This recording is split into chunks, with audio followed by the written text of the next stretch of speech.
Muito bem, pessoal, vamos agora resolver a nossa questão de número 3 sobre gráfico de uma função do primeiro grau. Bom, nesse caso aqui, olha só o que é solicitado para a gente. Determine a lei da função do primeiro grau cujo gráfico intercepta os eixos coordenados nos pontos 2 e 0 e 0 e 3.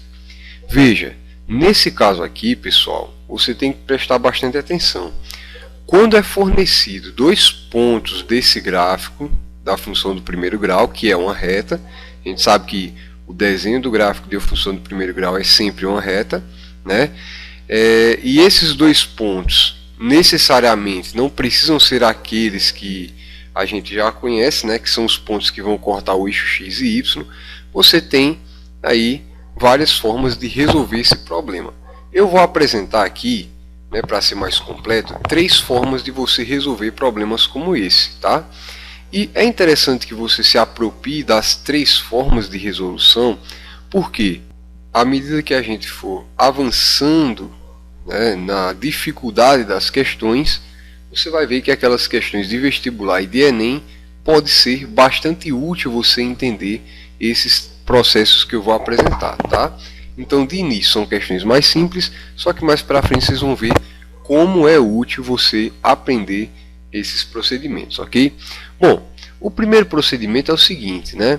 Veja que ele está fornecendo aqui para a gente os pontos 2 e 0 e 0 e 3. Imagina aqui um gráfico, tá? Um esboço do gráfico. É um gráfico de uma maneira um pouco esdrúxula, né? Estou escrevendo ele aqui aleatoriamente, tá? Vou graduar esses valores aqui, ó. Colocar aqui 1, 2 e 3 em y, tá? E aqui em x bastaria 2 valores. Mas vamos lá, ó. 1, 2 e 3, 1, 2 e 3, ok? Vamos representar esses pontos aqui no plano cartesiano, tá? O ponto 2 e 0 significa que o x é 2 e o y é 0, ok?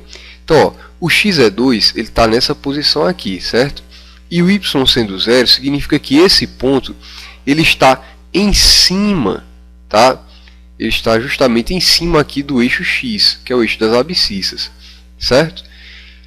O ponto 0 e 3, você vai procurar o x sendo 0 e o y 3. Então, ó, procura aqui no eixo x, onde é que está o 0? O 0 está aqui, ó, na origem, certo? E você vai ter que subir 3 unidades, né? Então, ó, 1, 2, 3. Então, o ponto vai estar localizado neste local aqui. Então, perceba que agora você tem 2 pontos, ok? E esses 2 pontos aí vão ser úteis para compreender o meu problema, certo? Bom, representados os pontos, o que a gente pode fazer? A gente pode traçar a representação do que seria essa reta, certo? Deu uma roubada aqui, tá? Então, ó, basicamente a reta está nessa posição, dando a entender que ela é uma função, né, que vai ser decrescente, tá? Bom, eu fiz isso, mas não é o que ele está pedindo. Ele não está pedindo para você desenhar o gráfico. A gente fez isso aqui só para efeito de entendimento, porque o que eu vou explicar agora é bastante importante. Veja, ele quer que você determine a lei da função, tá? E como é que a gente vai fazer isso? Eu tinha explicado a vocês nos vídeos anteriores o seguinte, né? Que o ponto onde a reta vai tocar o eixo y, né, que é o eixo das ordenadas, esse ponto aqui, eu vou colocar até com cor diferente aqui, ó, ele vai ser o valor de b da minha função. Então lembra, função do primeiro grau, ela tem essa forma geral aqui, ó, f de x igual a ax mais b, onde a e b são números reais e a tem que ser diferente de zero. Essa é a condição para que seja uma função do primeiro grau, tá? Ela tem que ter essa formatação, ax mais b, onde a e b são números reais, e aí número real é 1, 2, 3, números decimais 0,1, 0,5, menos 3, raiz de 2, né, que são os números irracionais, enfim. Aí vai uma porrada de números reais, tá? E, além dessa condição, o a tem que ser diferente de zero. Então, é essa a condição para que a função seja do primeiro grau. O ponto B, eu já sei qual é. Tá vendo? Ó? O ponto B é o 3, porque a reta aqui, ó, ela está tocando o eixo y no ponto 3. Onde a reta toca o eixo y, eu vou saber de imediato que vai ser o meu valor de b. Então ela vai ser do tipo f de x igual a a x mais 3, né? Então f de x igual o valor de a, que eu não sei quem é, x mais 3, porque o b aqui ele vai ser 3, certo? E como é que eu faço para encontrar o valor de a? Bom, para você encontrar o valor de a, eu tinha explicado no vídeo anteriormente, né, o que você deve fazer. Você deve utilizar a fórmula para encontrar a raiz ou zero da função. Como é que é essa fórmula? Ela diz o seguinte, que x é igual a menos b sobre a, pessoal. Bom, quem é b e quem é a? Eu já sei quem é x, eu já sei quem é o valor de b. Falta saber quem é a. Se eu descobrir quem é a, já ganhei a questão, né? Eu já vou saber qual é que é a lei da função do primeiro grau. Bom, esse x aqui é a raiz da função. É onde o gráfico ele vai tocar o eixo x aqui, certo? Se o local onde ele toca o eixo y me fornece b, o local onde ele toca o eixo x, cuidado, não é que vai fornecer a, mas ele vai ser justamente o ponto onde essa função se anula, ou seja, é o zero ou raiz da função, tá? O que a gente chama de zero ou raiz da função, tá? É o ponto onde a função toca o eixo x. E como ela está tocando aqui no ponto 2, está vendo aqui, ó, no lugar de x, eu vou substituir por 2, certo? Tudo isso igual a menos b. Bom, b aqui a gente já sabe, né? É 3, né? Então vai ficar menos 3 sobre a, certo? E aí, basta que você estabeleça uma regrinha de 3, ou produto do meio pelos extremos, tá? Ó, o denominador aqui é 1, né? O denominador de todo número inteiro pode ser representado como 1. E aí eu vou ter o seguinte, ó, 2 vezes a, 2a. Menos 3 vezes 1 é igual a menos 3.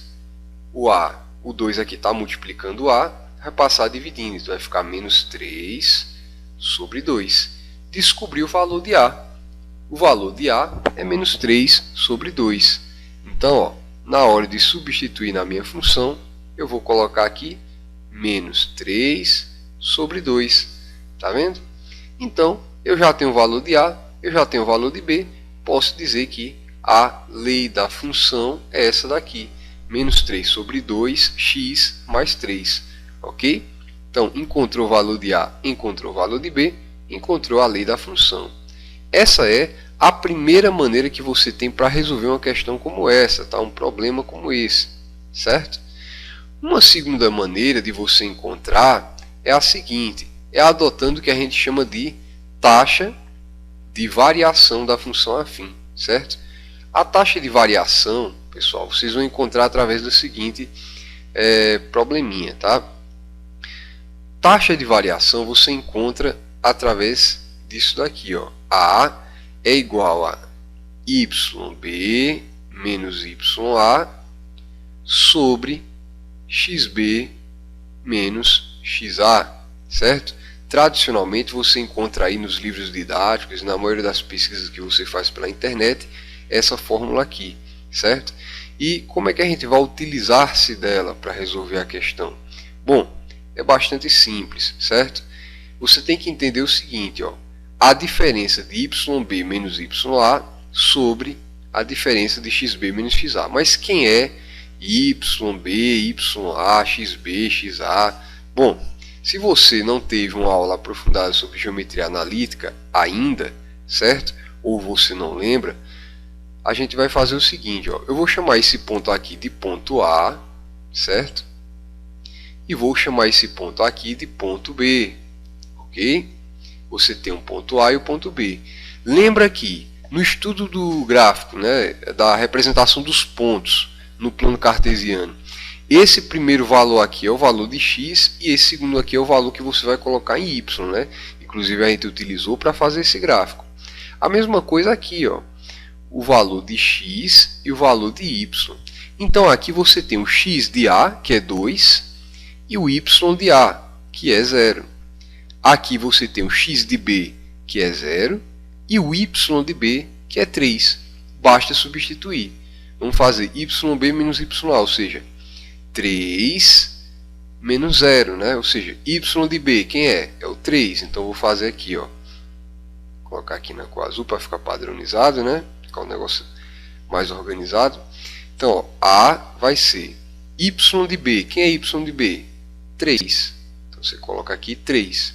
Menos o y de A. Quem é o y de A? 0. Sobre, vamos lá, x de B. O x de B é esse valor aqui, é 0. Então, eu coloco aqui 0. E aqui está dizendo menos x de A. Quem é o x de A? 2. Então, menos 2. Valor de A, portanto, vai ser 3 menos 0, 3. 0 menos 2, menos 2. Ok? Então, veja que eu encontrei a mesma condição que eu tinha achado aqui, eu encontrei aqui também. Ó. A é igual a menos 3 sobre 2, ou 3 sobre menos 2, tá? Tanto faz.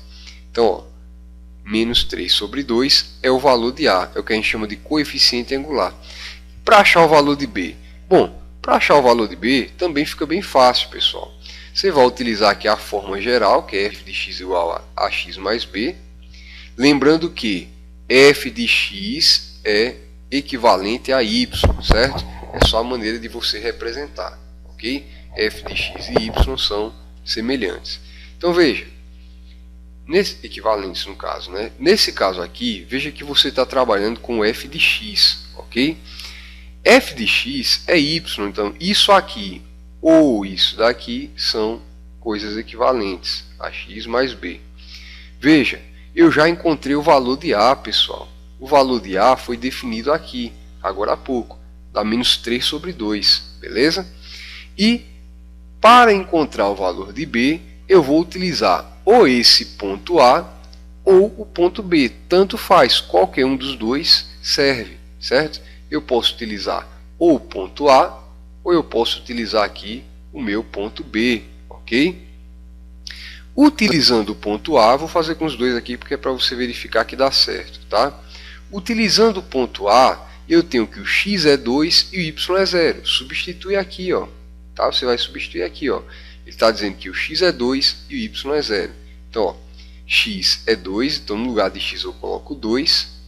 E o y é 0. Então no lugar de y eu coloco 0. E no lugar de A, eu vou colocar quem? Vou colocar o valor de menos 3 sobre 2. Então, ó, menos 3 sobre 2. Menos 3 sobre 2. Vou colocar aqui o menos, tá? Ficou afetado aqui.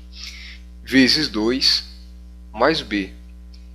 2 eu posso cancelar com esse 2, né? Porque 2 dividido por 2 vai dar 1. E aí eu tenho que 0 é igual a menos 3 mais B. O menos 3 que está negativo, eu vou passar ele para cá positivo. Então 3 é igual a B, ou B é igual a 3, certo? Tanto faz, é só a questão da posição aí. Então veja que eu consegui encontrar o valor de A e o valor de B da mesma forma, certo? Então o valor de A é menos 3 sobre 2 e B é 3. Então a minha função vai ser f de x igual a, que é menos 3 sobre 2, x, mais b, que no caso aqui é 3. Então veja que foi a mesma coisa que eu havia encontrado anteriormente, certo? Bom, eu disse a você que ia fazer com os dois aqui, né? Nesse caso eu escolhi o ponto A para encontrar o ponto B. E se eu escolhesse o outro ponto, né? Se eu escolhesse aqui o ponto B para você encontrar esse valor aqui de B na lei da função, certo? Daria certo também? Daria, pessoal.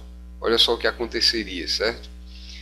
Você tem o seguinte, y, agora eu vou utilizar esse ponto, tá? Ó, o x vai ser 0 e o y vai ser 3, ok? Então, ó, y é 3 e o x é 0, tá? Então, nesse caso, y é 3, coloco 3 aqui no lugar do y, igual a, que no caso é menos 3 sobre 2, x. Bom, mas esse x aí vai ser quem? Bom, vamos lembrar, né? X é 0, né? Então você não vai repetir x aqui. Você vai multiplicar esse valor aí por 0, né? Então é a vezes x, que é 0, tá? Mais b, que é o que eu quero encontrar.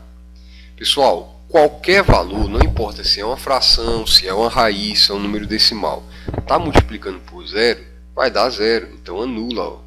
Menos 3 sobre 2 vezes 0 é 0. Então me sobra que 3 é igual a b, ou b igual a 3, certo? Então encontrei b igual a 3 e a igual a menos 3 sobre 2. Então veja que, utilizando a taxa de variação, você também vai encontrar a resposta correta. Tranquilo? Tranquilo. E a terceira forma que você pode utilizar, certo? A terceira forma que você pode utilizar é essa daqui. É utilizando o sistema linear, pessoal. Professor, como é que a gente vai utilizar o sistema linear para resolver uma questão como essa? Você vai fazer o seguinte, ó. Você vai montar sempre essa estrutura. Sempre, professor. Sempre, tá? Ó. A mais B igual A mais B igual, certo? Veja, A mais B igual, A mais B igual. Já monta isso aqui de cara. Sempre, professor. Em problemas como esse, sempre. Se você optar por essa terceira forma de resolução, tá? Bom, veja que você tem dois pontos. Você tem o ponto 2 e 0, que eu chamei anteriormente de A, e o ponto 0 e 3, que eu chamei anteriormente de B. Aqui não vai ser tão importante isso. Veja, nesse caso aqui, eu vou colocar os valores de x e y desse ponto aqui, que eu chamava de A, e o x e o y na segunda equação desse ponto aqui que eu chamava de B. Então veja, aqui eu estou dizendo que x é 2 e o y é 0. Então, ó, na frente de A vem o x. Ó. X é 2 e o y é 0. Tranquilo? Coloquei a estruturazinha e aqui está dizendo que x é 2 e y é 0. Coloco 2 na frente de A e o 0 depois do igual. Certo? E aqui, ó, A mais B também. Aí eu vou utilizar o segundo ponto na segunda equação, que é essa aqui de baixo. Certo? Bom, a equação diz que x é 0 e y é 3. Ok, pessoal? X é 0 e y é 3. Nesse caso, se x é 0, vai colocar na frente de A o 0, multiplicando ele, né? E o y é 3, então o 3 vai vir aqui depois da igualdade, beleza? Bom, aqui, basicamente, você pode aplicar uma substituição, por quê? Lembra que eu disse que 0 vezes qualquer número, valor, qualquer outra variável, ele sempre vai anular, ele sempre vai ser 0? Então, aqui você tem a seguinte condição, ó, 0 vezes A dá 0, então já cancela de cara, certo? Porque o A está sendo multiplicado por 0. E ao fazer isso, observe o que acontece. Eu tenho automaticamente o valor de B. B é igual a 3. Se eu já sei o valor de B, para encontrar o valor de A, é isso mesmo que você deve estar supondo. Você vai substituir nessa primeira equação, utilizando B igual a 3, certo? E a gente vai ter o seguinte, eu vou repetir ela aqui. 2A mais B é igual a 0. Só que B é 3, então 2A mais B, que no caso é 3, é igual a 0. Perceba que aqui eu só estou na dependência da variável A. Daí eu vou ter o seguinte, ó, 2A, 3 está positivo, vai passar para cá negativo. Então 2A é igual a menos 3. Está multiplicando, passa dividindo, né? Então A vai ser igual a menos 3 sobre 2. Encontrei o valor de A, que é semelhante às formas que eu resolvi anteriormente, né? Então, ó, eu vou ter que f de x é igual a x mais b. Só que A vai ser menos 3 sobre 2, então eu vou ter que f de x é igual a menos 3 sobre 2, x, mais o valor de b. Quem é b? B é 3. E aí, também tenho aí nessa terceira forma de encontrar a minha função, a lei da função. Ok, pessoal? Bom, você tem aí 3 formas para resolver. Daqui por diante a gente vai tentar utilizar apenas uma delas, certo? Que for mais conveniente. E caso você tenha dúvida, deixe nos comentários. E até a próxima. Valeu, pessoal.